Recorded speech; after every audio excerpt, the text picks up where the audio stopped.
This channel does not promote any violent, harmful, or illegal activities. All content provided by this channel is meant for an educational purpose only. Brought to you by V-Guard, co-powered by Sensodyne O Bhimal, বলো কথা Keshari. Associate sponsor Ultratech Cement. ভোটের লোকসভা ভোটের ফল বেরিয়ে গেছে, 24 ঘন্টা কেটে গেছে, কিন্তু গত 24 ঘন্টায় গোটা বাংলা থেকে দিকে দিকে একের পর এক হিংসার খবর এসছে, ভোট পরবর্তী হিংসা এবং মূলত আক্রমণের শিকার বিজেপি। আপনাকে একসঙ্গে 5 জায়গার ছবি দেখাচ্ছি, তৃণমূলের গোষ্ঠী কন্দলের ছবি, বাসন্তীর ছবি দেখাচ্ছি, ক্যানিংয়ে সেই ছবি আপনাদের দেখাচ্ছি। ক্যানিংয়ে আক্রান্ত হয়েছেন বিজেপি নেত্রী, বিজেপি কর্মীর বাড়ি ভাঙচুর হয়েছে নিউ টাউনে, সেই ছবি আপনাকে দেখাচ্ছি। খেয়াদহর ছবি দেখাচ্ছি আপনাকে, মধ্যমগ্রামের ছবি, মধ্যমগ্রামেও আক্রান্ত হয়েছে বিজেপি, তাদের সমর্থকের বাড়িতে হামলা হয়েছে। এবং এর পাশাপাশি যে ছবি আপনাকে দেখাচ্ছি মধ্যমগ্রামের ছবি।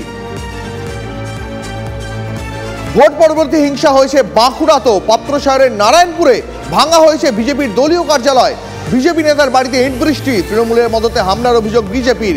সিসিটিভি ক্যামেরায় তোলা হামলার ছবি প্রকাশ্যে নিয়ে এসেছে বিজেপি। ভিডিও ফুটেজের সত্যতা অবশ্য যাচাই করেনি TV9 বাংলা। হামলার অভিযোগ উড়িয়ে দিয়েছে শাসক শিবির। হারের হতাশায় গোষ্ঠী কোন্দল বিজেপিতে, পাল্টা দাবি করেছে তৃণমূল। গোষ্ঠীদ্বন্দ্বের জেরে পার্টি অফিস ভাঙচুর, দাবি শাসক দলের। টোটাল ঘটনাটা আমি সিসিটিভি ফুটেজের মধ্যে আবদ্ধ করে রেখেছি এবং সেটা থানাতে জানিয়েছি। নানা রকমভাবে ফোনে মেরে ফেলার হুমকি, একের পর এক আমাকে শুধু নয়, আমার ছাড়াও বুথ সভাপতি এবং পাশাপাশি অন্যান্য কর্মীদের ওপরেও প্রচুর অত্যাচার হয়েছে, রাত্রে ঘর ভাঙচুর হয়েছে বিজেপি করার অপরাধে। গোটা রাজ্য জুড়ে নির্বাচন হয়েছে, কোথাও সন্ত্রাস নেই, সন্ত্রাস শুধু পশ্চিমবাংলায়। মানুষের বুঝতে হবে যে কোন রাজনৈতিক দল বারবার ক্ষমতায় আসছে, কারণ রাজনৈতিক দল নির্বাচনে একটা দল জিতবে, একটা দল হারবে, এটা স্বাভাবিক।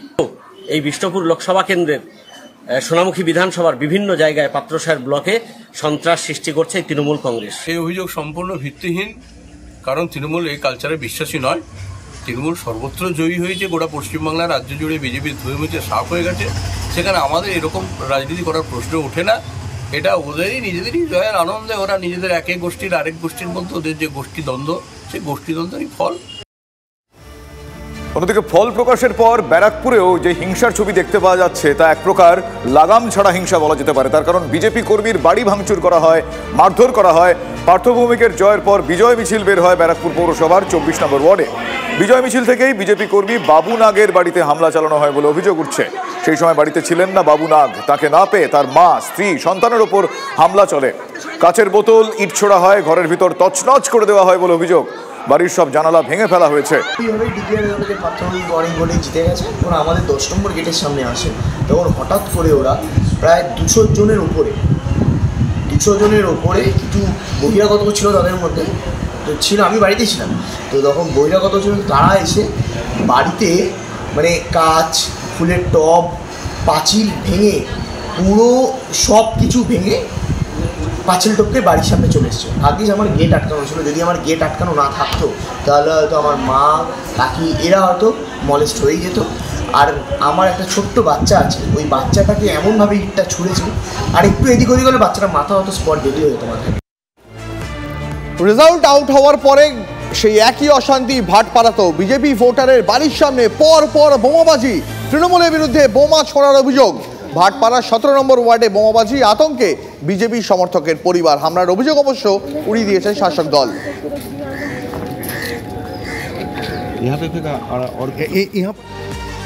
রেজাল্ট আউটের পর একটার পর একটা কিন্তু তাণ্ডবের ছবি পাওয়া যাচ্ছে। হ্যাঁ, হিংসার তাণ্ডব বলা যায়। ভোটের ফল ঘোষণার পর থেকেই শুরু। মধ্যমগ্রামের ছবি দেখো, মধ্যমগ্রামের নেতাজি পল্লীতে একের পর এক বাড়িতে হামলা চালানো হয়। বন্দুক, লোহার রড নিয়ে রাতের অন্ধকারে তাণ্ডব চলে। 10 থেকে 12টি বাড়ি ভাঙচুর করা হয়, 10 থেকে 12টি। তৃণমূলের মদতে হামলার অভিযোগ করছে বিজেপি। বাহিনী কোথায় প্রশ্ন উঠছে, প্রশাসন কোথায় এ প্রশ্ন উঠছে। আমি এই প্রশ্ন নিয়েই যাবো আমার সহকর্মী দীপঙ্করের কাছে। দীপঙ্কর এই মুহূর্তে আমার সঙ্গে রয়েছেন সরাসরি। দীপঙ্কর, ভোট পরবর্তী হিংসা থামানোর জন্য, হিংসা রোখার জন্য যথেষ্ট ব্যবস্থা ছিল, সেই ব্যবস্থার প্রকাশ্যে দেখতে পাওয়া যাচ্ছে কোথায়, তার বাস্তবায়ন কোথায়? দেখো, প্রথমে তুমি যে কথা বললে সেটাই বলি যে কালকে রাত্রির বেলা যখন এই দুষ্কৃতীরা হামলা করে যায়, তারপর একটি বাড়িতে ঘটনা ঘটার পর দত্তপুকুর থানায় অভিযোগ করা হয়েছিল এবং দত্তপুকুর থানার পুলিশ কেন্দ্রীয় বাহিনী নিয়ে সেই বাড়িতে ঘুরে যান। কিন্তু সেই কেন্দ্রীয় বাহিনী, সেই দত্তপুকুর থানার পুলিশ তারা চলে যাওয়ার পর পুনরায় আবার সেই দুষ্কৃতীরা আসে এবং তারপর একের পর এক বাড়িতে তারা হামলা চালায়। এমনটাই অভিযোগ ওই এলাকার বিজেপি কর্মী সমর্থকদের। তাদের অভিযোগ যে একটার পর একটা বাড়িতে ঢুকেছে, জানালার কাচ এলোপাতাড়িভাবে ভাঙচুর করেছে, তাদের যে বিজেপির কার্যালয় সেখানে লোহার রড দিয়ে ধাক্কাধাক্কি করা হয়েছে, বিভিন্ন বাড়ির মিটার, ইলেকট্রিক মিটার সেগুলোকে নষ্ট করে দেওয়া হয়েছে, কারোর বাড়ির সাবমার্সেল নষ্ট করে দেওয়া হয়েছে। এই ধরনের ঘটনা ঘটেছে। একজন যাকে পেয়েছি যাকে মারধর করা হয়েছে। যদিও তৃণমূল কংগ্রেসের বক্তব্য এই ধরনের ঘটনাটা তাদের নিজেদের অন্তর্কলহের কারণ, যেহেতু তারা বারাসাত লোকসভা কেন্দ্রে নির্বাচনে পরাজিত হয়েছেন তাই নিজেদের মধ্যে এই সমস্যা, সেই কারণেই তাদের এই গণ্ডগোল। কিন্তু প্রশ্ন হচ্ছে ভোট পরবর্তী যে হিংসা এইটা মধ্যমগ্রামের বিধানসভার মধ্যে ঘটেছে, তো সেক্ষেত্রে প্রশাসনের ভূমিকা কি? প্রশাসন কেন এখনও পর্যন্ত প্রকৃত দুষ্কৃতীদের গ্রেপ্তার করেনি? এই নিয়ে প্রশ্ন উঠতে শুরু করেছে। কিন্তু এখনও পর্যন্ত আমরা যতটুকু জানতে পেরেছি কোনো রকমভাবেই গতকালকে রাত্রির যে প্রশাসন এবং কেন্দ্রীয় বাহিনী থাকা সত্ত্বেও কেউ বা কারা যারা কোনো রাজনৈতিক দলের হয়তো মদতপুষ্ট, তারা এই হিংসার বাতাবরণ সেখানে তৈরি করছে। এখনো পর্যন্ত থামানো যায়নি। আমরা আশা রাখবো এই পরিস্থিতিতে তারা সামাল দিতে পারবেন। কিন্তু রাজনৈতিক ব্যক্তিত্বরা কি বলছেন, গাদা ছোটাছুটি পর্বই বা কিরকম চলছে, স্থানীয় মানুষজন কি বলছেন, শোনাবো আপনাদের। যখন আমাদের বাড়ি থেকে চলে গেছে, যাওয়ার সময় আমি বলছি কি এই তোরা এরকম কেন করছিস? বলে কি কাল তো দেখে নেবো, গায়ে নল ঠেকিয়ে যাবো, তাই বলছে। কারা বলছে? তৃণমূলের নেতারা বলছে, বলে গুলি করে দেবো। কি করেছিল? রাত্রেবেলা এসে ইট পাটকেল মেরেছে, আমাদের ঘরটার ভেঙে দিয়েছে, শোকেস টোকেস সব ভেঙে দিয়েছে। আমার দাদার গায়ে একটুর জন্য আমার দাদা শরীর খারাপ, মানে মারা যায়নি, ইট গায়ে পড়েছিল হাফ, আর পড়িনি। এরকম আমরা বিজেপি করি, তাই অপরাধ হলো আমরা বিজেপি করি। অনেকবার ওই করে শাটার ভাঙার চেষ্টা করে, তা ভাঙতে পারেনি। পরবর্তীতে গেটটা ভেঙে ফেলে দেয় এবং আমার এই জলের লাইনগুলো ভেঙে দেয়। পরবর্তীতে আবার 2টোর সময় আসে, এসে আমার এই বোতল টোতল ভেঙে এগুলো করেছে। আমি বিজেপি করি, তাই 4-5 জন এসছে বাড়িতে, এসে ধুমধাক্কা ঘুষি চালিয়েছে, মুখে চোখে মেরেছে। মারার পরে থাক তারপরে বেরিয়ে আসলো। বেরিয়ে এসে বলে তোকে উঠে যেতে যাতে না দেখি। আমি বিজেপি ভালোবাসি, তাই বিজেপিকে ভালোবাসি। হ্যাঁ, আমাদের বক্তব্য বিজেপি করুক, তৃণমূল করুক, যে দলই করুক না কেন, কিন্তু এই যে পোস্টপোল ভাইলেন্স নির্বাচনের পরে, এটা কাম্য নয়। এগুলো সব বিজেপি করে, এই জন্য এদের ঘর বাড়ি ভেঙেছে। পঞ্চায়েত ইলেকশনের যেজন বিজেপি আছে, এখানে বিজেপি বলে তো কেউ নেই।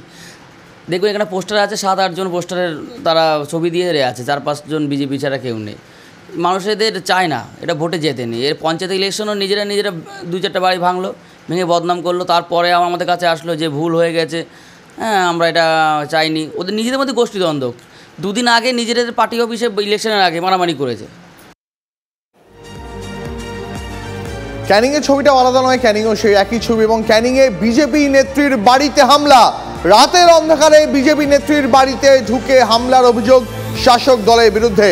চড়াও হয়ে বৃদ্ধা মা ও স্বামীর ওপর হামলার অভিযোগ। ভোটের রেজাল্ট বেরোনোর পরেই রাতের অন্ধকারে হামলার অভিযোগ। অবশ্য সব অভিযোগ উড়িয়ে দিয়েছে শাসক দল। আহতরা মহকুমা হাসপাতালে ভর্তি। বেরোনোর পরে হঠাৎ গিয়ে রাত্রি 9টার দিকে গিয়ে মারতে শুরু। কারা মারলো? কারা? পরেশ দাসের ওই শিলা যে প্রধান হয়েছে, ওনার লোকজন গিয়ে মারধর করেছে। এর আগে 17 তারিখ রাত্রি 9টায় হুইপ জারি করে এসেছি। আমি নির্বাচন কমিশনকে জানিয়েও রেখেছি, তার সত্ত্বেও আজকে গিয়ে এইভাবে মারধর করে। কি দিয়ে মারধর করলো? ওদের হাতে অস্ত্রশস্ত্র সবই ছিল, আমার ঘরে ভাঙচুরও করেছে। গিয়ে আমার মাকে আর ওনাকে, আমি ওই সময় একটু বাইরে গিয়েছিলাম, আর ঠিক সেই সুযোগ দিয়ে যারা মেরেছে তারা কি কোনো রাজনৈতিক দলের লোক? হ্যাঁ, শাসক দলের লোক। অন্যদিকে বিজেপির পোলিং এজেন্টের বাড়িতে ভাঙচুরের ঘটনায় এলাকায় উত্তেজনা ছড়িয়ে পড়েছে। এই ঘটনাটি ঘটেছে খিয়াদহের ক্ষুদিরামবাদ এলাকায়। ঘটনায় নরেন্দ্রপুর থানায় অভিযোগ দায়ের করা হয়েছে। ঘটনায় তদন্ত শুরু করেছে পুলিশ। তবে এই ঘটনায় এখনো পর্যন্ত কাউকেই গ্রেফতার বা আটক করা হয়নি। আতঙ্কে বাড়ি ছাড়া ওই পোলিং এজেন্ট।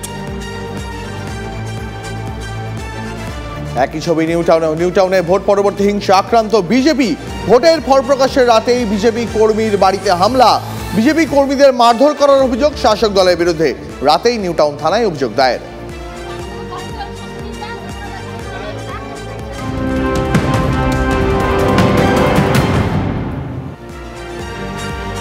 ভোট পরবর্তী হিংসা থেকে কর্মীদের রক্ষা করাই এখন বিজেপির মূল লক্ষ্য।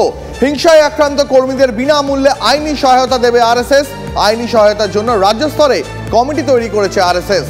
আরো বিস্তারিত জানতে চলে যাবো সহকর্মী প্রদীপ্ত কান্তির কাছে। প্রদীপ্ত, তার মানে বিজেপি কর্মীদের ওপর দিকে দিকে যে হামলার অভিযোগ, হামলার খবর আসছে, তার সুরাহা করতে আরএসএস এবার ময়দানে নামলো। একেবারেই সে কথা বলা যায় দীপ, এবং সে কারণেই তারা এই ধরনের একটা কমিটি তৈরি করেছে, এবং যে কমিটি আইনি সহায়তা যেমনভাবে দেবে এবং তার জন্য তারা একটা ইমেল আইডিও দিয়েছেন, এবং সেই ইমেল আইডির মাধ্যমে যেখানে যেখানে এই ধরনের ঘটনা ঘটবে সেই বিষয়ে তারা অভিযোগ জানাতে পারবে, এবং অভিযোগ জানানোর পর সেই বিষয়ে প্রয়োজনীয় যা যা পদক্ষেপ, শুধুমাত্র যে আইনি সহায়তা নয়, স্থানীয় পুলিশ প্রশাসনের সঙ্গে কথা বলা থেকে শুরু করে বিজেপির কেন্দ্রীয় নেতৃত্ব যাতে এক্ষেত্রে হস্তক্ষেপ করতে পারেন। কেন্দ্রীয় বাহিনী যেহেতু আগামী 15 দিন এ রাজ্যে থাকবে, ফলে সেখানেও যাতে কেন্দ্রীয় বাহিনী খুব দ্রুত পৌঁছাতে পারে, এই কারণেই আরএসএস এই সিদ্ধান্ত নিয়েছে। তবে শুধুমাত্র আরএসএস নয়, ইতিমধ্যেই গতকাল আমরা দেখেছি যে শুভেন্দু অধিকারী তিনি স্পষ্ট জানিয়েছেন যে কন্ট্রোল রুম তৈরি করা হয়েছে, যেখানে ফোনগুলো আসবে, ফোন রিসিভ করা হবে, এবং তারপর প্রয়োজনীয় যেখানে যা বলার, এবং সেখান থেকে দলীয় নেতৃত্বকে পাঠানো কোনো কর্মীর বাড়িতে, কোনো কর্মীর কাছে, সেটাও যেমন করা হবে। এবং আজকেও আমরা যদি দেখি যে দিলীপ ঘোষ তিনিও কিন্তু বারংবার এই দলীয় কর্মীদের পাশে এখন দাঁড়াতে হবে, এই কথাই বারংবার করে তারা সামনে তুলে আনছেন। বিজেপি কর্মী নেতাদের মধ্যেও যে অন্দরের বক্তব্য, তা হলো যে 21-এর নির্বাচনের পর সন্ত্রাসের কারণে আমরা বহু কর্মীকে সংগঠন থেকে হারাতে বাধ্য হয়েছিলাম, তার কারণ ভয়ে অনেকে আর নতুন করে রাজনীতিতে ফেরেনি, যেমন তার পাশাপাশি একেবারেই নজর থাক পরিস্থিতির উপর। প্রদীপ্ত, আপাতত তোমাকে ধন্যবাদ। ওদিকে ভোট মিটতেই তৃণমূলের কোন দলে তপ্ত বাসন্তী। হ্যাঁ, আদি বনাম নব্য, এই আদি নব্য গোষ্ঠীর সংঘর্ষে 7 জন জখম হয়েছেন বলে আমরা খবর পাচ্ছি। নির্বাচনের ফল প্রকাশের পরেই বাসন্তী থানা এলাকায় পেটুয়াখালী বলে একটি এলাকা রয়েছে, সেখানে তৃণমূলের মধ্যে মানে আদি এবং নব্য এই দুই গোষ্ঠীর মধ্যে হাতাহাতি, তারপর লাঠি বাঁশ দিয়ে শুরু হয় হামলা, পাল্টা হামলা। তৃণমূলের গোষ্ঠী কোন দল ভোট প্রচারের ভোটের ফল ঘোষণার পরেও 7 জন জখম হয়েছেন। Brought to you by V-Guard, co-powered by Sensodyne ও ভিমল, বলো কথা কেশরী। Associate sponsor UltraTech cement.